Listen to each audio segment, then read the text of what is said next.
అన్నారు. Hello all, welcome back to my channel Sreeku vlogs. Last series of vlogs చూసారా? మా నాన్న రిటైర్మెంట్ వ్లాగ్స్ పోస్ట్ చేశాను. ఎవరైనా చూడలేదు అంటే ఒకసారి చెక్ చేసేయండి. నా తమ్ముడు ఇండియాకి వచ్చాక మేము ఫస్ట్ తినడానికే టైం స్పెండ్ చేస్తున్నాము అని చెప్పాయి కదా.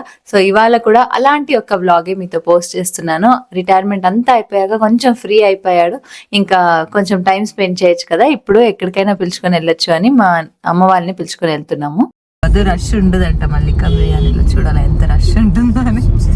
చూద్దాం. ఎప్పుడు వెడ్నెస్డే ట్యూస్డేస్ వెడ్నెస్డేస్ పోయే ఉంటుంది. అప్డేట్ ఇంకొంచెం వచ్చేది 10-11. ఇది మేలమ్మ నాకు స్టిక్కర్ అంటే చెయ్యి నొప్పేస్తుంది నాకు. ఇది కార్లో ఉండే, ఇప్పుడే చూసి పెట్టింది. ఒక్కొక్కసారి మర్చిపోయి కార్లో పెట్టేసింటారు. ఎక్కడికి పోతాండమంటే మల్లిక రోజంతా ఏదే తినాలా, ఎవరైనా ఏమేం చేయాలా, ఏం ఎక్సర్సైజ్ చేయాలా, ఏం వర్క్ చేయాలా అని స్కెడ్యూల్ వేసుకుంటే మనం ఏం తినాలా ఏం తినకూడదు అని స్కెడ్యూల్ వేస్తాడు. ఎక్కడికి పోతాండము? ఇంకొంచెం గట్టిగా చెప్పు. మల్లికా బిర్యానీకి వెళ్తున్నాము. అక్కడ బిర్యానీ సంపాదించే బాధ్యత నీదే. ఇప్పుడు ఓకే, రెండు వచ్చేసి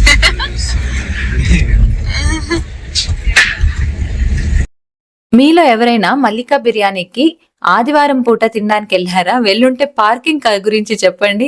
పార్కింగ్ అసలు మనకి ఎక్కడ దొరుకుతుంది? ఏదో కొన్ని కిలోమీటర్ల దూరం వెళ్ళి పెట్టేసి రావాలి. ఇవాళ మాకు ఆ మల్లికా బిర్యానీలోనే పార్కింగ్ దొరికేసరికి వావ్ అనిపించింది.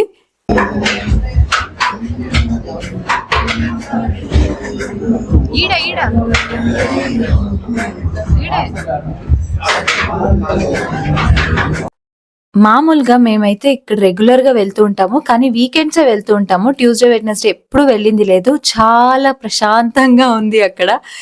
ఒకరినొకరు తోసుకోవడము, తిట్టుకోవడము, గొడవలు వేసుకోవడము ఏమీ లేదు. లేకపోతే క్యూ దగ్గరే ఒకరు ముందరికి వెళ్ళిపోయారని ఇంకొకరు మమ్మల్ని మేము ఫస్ట్ వచ్చామని ఇంకొకరు అట్లా గొడవలు వేసుకుంటూనే ఉంటారు. సో అదంతా ఏమీ లేకుండా ప్రశాంతంగా అయితే టికెట్ టోకెన్ అయితే దొరికింది. అండ్ బిర్యానీ అయితే త్వరగా సర్వ్ చేస్తారు. ఆ టోకెన్ తీసుకోవడమే లేట్ అక్కడ. ఇంకొకటి ఏంటంటే ఆ బిర్యానీ తీసుకున్నాక వెయిటింగ్ కూర్చోడానికి ఇప్పుడు చాలా స్పేస్ ఎక్స్పాండ్ చేశారు. కాకపోతే ముందు నిల్చునే తినేసి వెళ్ళిపోయే వాళ్ళు, అంత కష్టం ఉండేది. కానీ ఆ బిర్యానీకి ఎందుకు అంత క్రేజ్ అన్నది నాకు తెలియదు. బాగుంటుంది, బట్ మరి అంత క్రేజా అన్నది నాకు, పెద్దగా మటన్ లవర్ నేను కాదు కాబట్టి నేను చెప్పలేను. కానీ మా నాన్నకైతే చాలా ఫేవరెట్. అక్కడ బిర్యానీ తినడానికి పిలుచుకొని వెళ్తున్నాము అంటే ఏం పనున్నా కూడా క్యాన్సిల్ చేసుకుంటాడు. అంత ఇష్టం అక్కడ బిర్యానీ తినాలి అంటే. 2 చికెనేనా?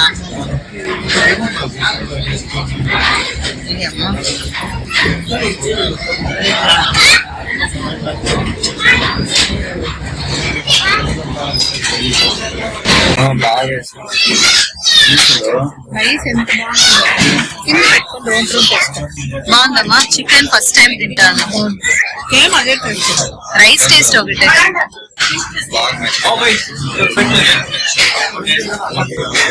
బెంగళూరు అంతా ఎత్తుకున్నా ఇదే బెస్ట్ బిర్యానీ.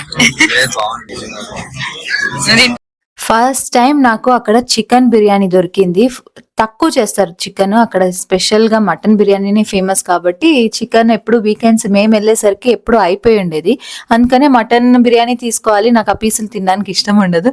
ఫస్ట్ టైం నాకు చికెన్ బిర్యానీ దొరికింది. టేస్ట్ అయితే చాలా బాగుంది. రైస్ టేస్ట్ అంతా నార్మల్ గా ఉంటుంది. ఎక్కువగా ఇక్కడ నెయ్యి వేస్తారు, ఆ నెయ్యి ఫ్లేవర్ తెలుస్తుంది, అందుకు మరి టేస్ట్ ఎక్కువగా వస్తుందో ఏమో తెలియదు నాకు. బాగుంటుంది, రైస్ టేస్ట్ అయితే చాలా బాగుంటుంది. అండ్ ఇది కొంచెం నాటి స్టైల్లో ఉంటుంది కాబట్టి కర్ణాటక వాళ్ళకి ఇంకా ఎక్కువగా ఇష్టం అవుతుంది. దమ్ స్టైల్ ఉండదు ఇక్కడ బిర్యానీ. సో ఇంకొంచెం ఫ్లేవర్స్ యాడ్ అవుతాయి బిర్యానీకి. నాకు కాల్ ఉంది,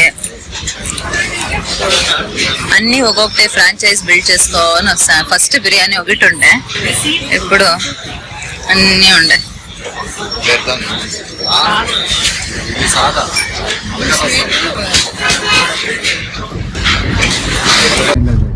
గుర్కాలు వచ్చి ఫిష్ తీసుకుంటే ఫిష్ మాదిరినే లేదు. అక్కడ నార్త్ ఇండియన్ సరింగ్ సౌత్ ఇండియన్. ఇప్పుడు ఏం డే చెప్పు. Engagement day. ఎన్నేళ్ళు పెళ్ళి? ఒకటి అయిపోయి రెండోది వస్తుంది. మరి అప్పుడే మర్చిపోతే ఎట్లా? మర్చిపోలే, గుర్తుకుందా? ఇప్పుడు ఏం స్పెషల్ ఏం కొన్నా? అందుకే మళ్ళీ కాకపోయింది. అబ్బా మళ్ళీ కాకపోయి ఏ ట్రీట్ తేజ్ ఇప్పిస్తే నువ్వు బయటికి పోయేది ముఖ్యమో, ఎవరు ఇప్పించినారని కాదు. తింటుమా టైం స్పెండ్ చేస్తున్నా, అది వాల్యూ. చూడు ఎవరో గణపతి వేయించిన్నారు. వైష్ణవ్ మార్నింగ్ మా అక్క వాళ్ళు మాతో పాటు రాలేదు, ఎందుకంటే వాళ్ళు కాల్స్ అన్నీ ఉన్నాయి అని. మాకు కొంచెం మేనేజ్ చేయగలిగాము ఆ రోజు, అందుకని మేము వెళ్ళాము మా అమ్మ వాళ్ళతో.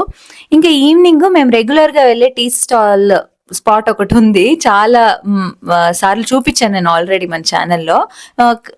ఆ రోజు కూడా అలా వెళ్దాము అని చెప్పి స్టార్ట్ అయ్యాము. అక్కడ టీ స్టాల్లో చూస్తే నా ఫ్రెండ్ ఉంది. నార్మల్గా అందరూ తాగడానికి వస్తారు కదా టీ, అలాగే వచ్చిందేమో అని చెప్పి మేము మాట్లాడాము.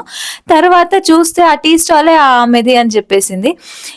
అంటే ఆంటర్ప్రినర్స్ ఎలా ఉన్నారు చెప్పు, ఇప్పుడు మన జనరేషన్ స్టార్ట్ అయిపోయింది అనిపించింది నాకు. బెంగళూరులో చాలా ఏరియాలో ఇది ఉంది చాయ్ టైమ్స్. ఎవరైనా విజిట్ చేయలేదంటే విజిట్ చేయండి. కమ్మనహళ్ళిలో అయితే చాలా స్పెషల్గా ఉంటుంది, లేట్ నైట్ వరకు కూడా ఉంటుంది. టీ అయితే చాలా బాగుంటుంది. నాకైతే చాలా ఇయర్స్ తర్వాత నా ఫ్రెండ్ని మాట్లాడించా కదా, అదే వైపే కంటిన్యూ అయింది. అండ్ చాలా బాగా కూడా అనిపించింది ఆ రోజు. అండ్ ఆ రోజు అయితే అలా గడిచిపోయింది. నెక్స్ట్ వ్లాగ్లో అయితే మీతో కలుసుకుంటాను. ఈ వ్లాగ్ అయితే ఇక్కడితో ఎండ్ చేస్తున్నాను. అండ్ నెక్స్ట్ వ్లాగ్లో కొన్ని స్పెషల్ రెసిపీస్ చూపిస్తాను, నా తమ్ముడి కోసం మా అమ్మ ఏం చేసింది అని చెప్పి. అండ్ ఇప్పటిదాకా మన ఛానల్ ఎవరైనా చూస్తుంటే ప్లీజ్ సబ్స్క్రైబ్ చేసుకోండి. అండ్ ఈ వ్లాగ్ కనుక నచ్చితే మాత్రం కింద లైక్ బటన్ ఉంటుంది, చెక్ చేసి లైక్ చేయండి. అండ్ నెక్స్ట్ వ్లాగ్లో కలుసుకుంటే అంతవరకు టేక్ కేర్, బాయ్.